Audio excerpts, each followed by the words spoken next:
Hi guys, இன்றைக்கி நம்ம என்ன பார்க்க போகிறோன்னா நம்ம ஷ்ரிம்ப் ப்ரீட் பண்ணியிருக்கோங்க. அதை பற்றின ஃபுல் வீடியோ தான் இது. இது வந்து 2 monthsக்கு முன்னாடி ஒரு 5 pairs போட்டேன்.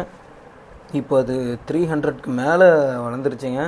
2 months தான் இருக்கும். சீக்கிரம் க்ரோத்துங்க. ஏன்னா நான் போடுற ஃபுட்டு அந்த மாதிரி ஃபார்ம் ஃபுட் தான் யூஸ் பண்ணிட்டுருக்கேன். ஸோ நல்லாவே க்ரோத்து, ஃபுல்லாகவே ப்ளூ தான். இதுக்கு வந்து ஃபாக்ஸ்டெயில் பிளான்ட் வச்சு தாங்க நான் ப்ரீட் பண்ணியிருக்கிறேன். அண்ட் இதில் இருக்கிற ஃபாக்ஸ்டெயில் பிளான்ட் பாருங்கள், சூப்பராக க்ரோத் ஆகிருக்கு. என்ன காரணம்னா லைட்டிங் வந்து கரெக்டாக தேவையான அளவு மட்டும் அதில் படுது, சன்லைட், வேறு ஒன்றும் இல்லை. அதனால தான் நல்லா பஞ்சியாக வளர்ந்துருக்கு. அண்டு பாருங்கள், ஒரு தடவை தான் வலைய விட்டுட்டு தான் எவ்வளோ ஷ்ரிம்ப்பு மாட்டிருக்குன்ட்டு. அண்டு இது நான் ஒரு தேவையான அளவு மட்டும் ஷ்ரிம்ப் மட்டும் தான் செப்பரேட் பண்ண போகிறேன் ஃபார் சேலுக்காக. அண்டு உங்களுக்கு இதெல்லாம் வேணும் அப்படின்னா என்னை காண்டாக்ட் பண்ணலாம், கமெண்ட் பண்ணலாம்.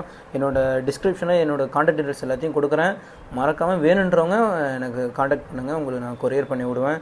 அண்டு இது நம்ம ஒரு 150 பீசஸ் தாங்க இப்போதைக்கு செப்பரேட் பண்ணியிருக்கோம். பாருங்கள், இந்த கப்பில் இருக்கிறது ஃபுல்லாக 150 பீசஸ் தான் இருக்குது. உங்களுக்கு இன்னும் மேற்கொண்டு வேணும், ஹோல்சேல் ஷாப்புக்கும் நாங்கள் ப்ரொவைட் பண்ணுறோம். ஸோ இன்கேஸ் நீங்கள் வேணும் அப்படின்னா என்னை காண்டாக்ட் பண்ணலாம். மேக்ஸிமம் நான் ஹோல்சேல் தான் பண்ணிகிட்ருக்கேன். இப்போ வந்து நம்ம பிரித்த ஷ்ரிம்ப்ஸை நம்ம அக்வேரியமில் விட போகிறோம் ஃபார் சேலுக்காக நம்ம ஷாப்புக்கு. பாருங்கள், எவ்வளோ அழகாக இருக்குது. நம்ம டேங்க்கில் வரும்போது சின்ன சின்ன பூச்சி மாதிரி இருக்குது, நல்லா இருக்குது பார்க்கவே. அண்ட் ஆல்ரெடி ஏற்கனவே நம்ம ரெட் கலர் ஷ்ரிம்ப்பு ப்ரீட் பண்ணியிருக்கோம். அதுவும் இதுவாக நான் மெயின்டைன் பண்ணேன். அது சுத்தமாக நான் மெயின்டைனே பண்ணல, நல்லாவே க்ரோத் இருந்துச்சு, நிறைய பீசஸ் வந்துருந்தது. அண்ட் அதோட வீடியோ நான் டிஸ்கிரிப்ஷனில் கொடுக்குறேன். மறக்காமல் போய் பாருங்கள், எனக்கு சப்போர்ட் பண்ணுங்கள். சேனல் நிறைய பேர் சப்ஸ்கிரைப் பண்ணாமலே பார்க்குறீங்க. மறக்காமல் போய் சப்ஸ்கிரைப் பண்ணிக்கங்க, ஷேர் பண்ணிங்க, லைக் பண்ணுங்கள். தேங்க்யூ.